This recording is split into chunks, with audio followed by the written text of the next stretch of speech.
Who hasn't played the Star Wars Battlefront beta? According to EA and DICE, over 9 million gamers have. Hi, I'm Grayson Steele, and if you're a huge Star Wars fan like me, then you've undoubtedly played the Battlefront beta. There have been a number of YouTube videos dominated by people's thoughts, but I wanted to wait till the end as developers tend to tweak and in some cases update the beta, and Star Wars Battlefront was no exception. Well, I spent some time playing the PC, PS4 and Xbox One version, and I wanted to give you my first impressions of the game before and after the beta patch update. Now, I won't go through the various game modes or weapons and what you can unlock, as I'm sure most of you who are watching this probably have already played it or watched other videos about it. So let's start by saying this isn't Battlefield 5. The amount of feedback I read with comments to suggest this are usually from people who have never played the original Battlefront games. I'm not saying it doesn't have similarities, after all it's an FPS with first and third person view, and yes, you go around collecting power ups and throwing grenades and going between destinations, activating uplinks or pods, but we've seen all this before in other games. This just has the Star Wars spin, and let's be honest, who doesn't want to run around Hoth wielding a lightsaber as the iconic Vader or fly a snowspeeder between a walker's legs? Playing the PS4 and PC version is not surprising that the PC would be most people's choice.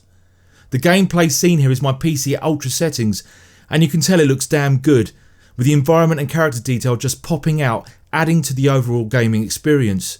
If that wasn't enough, the sound design is outstanding, and you can't help but smile ear to ear when you hear the iconic Star Wars theme when taking out a Scout Walker. So if your PC can meet the minimum requirements, then don't hesitate. The PS4 looked good, but only at 900p, it doesn't compare visually. The Xbox One, however, is only 720p, but both aim to run at 60 frames per second. So is this style over substance? Well, the beta only allowed for 3 modes, and it's hard to judge exactly how the ranking system affects weapons or upgrades, considering a limited choice you get to choose from. DICE do tease us with the other modes available to play on release, and I can quite happily say there's something for everyone.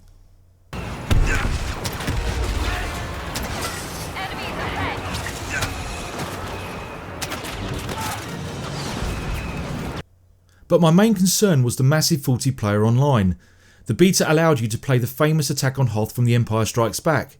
As rebels, you have to activate uplinks allowing Y-wing running strikes against AT-AT walkers, while the Imperials have to disable them. It's a usual attack and defence scenario. If the rebels fail to destroy the walkers, then the ones left standing will take out the reactor and therefore win the game. This mode alone favours the Imperials, and as rebels, for as long as I was playing the early beta, we did not win. However, towards the end, DICE leaked that they were tweaking a few things and released a patch update to PC and consoles, not only fixing these issues but giving us an extra day. And I was pleasantly surprised to see that playing as rebels we actually did more damage to the walkers, not to mention defeating the Imperials on several occasions. Although DICE did a grand job, I still believe there needs to be more balancing. In my opinion, it wouldn't be so bad if the Imperials didn't get to use the Rebels' DF9 turret and the satellite dish looking Atgar, as a ratio of vehicles favours the dark side way too much. The other niggle is, after playing all 3 versions, I found the control tightest on PS4, where getting a shot on my opponent was easier.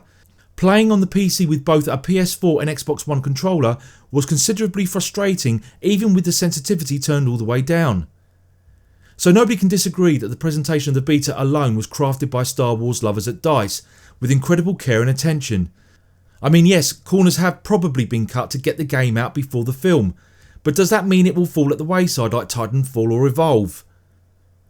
With the inclusion of different modes, there is no reason that should happen. I mean, if the Star Wars hype train stops and starts after the film and Blu-ray release, we have a dedicated developer like DICE who will continue to improve the experience through updates and DLC as they have done with Battlefield 4. So far, DICE have hit the nail on the head. When you play, you are immersed in a Star Wars universe. Whether you are Imperial or Rebels, you can't help but want to be a part of it. So it's an easy call. EA have my money banked, and if the beta did anything, it firmly sends a message to the Star Wars fan base. This is the game you've been looking for. Please like this video and subscribe to my channel. Thanks for watching. Until next time.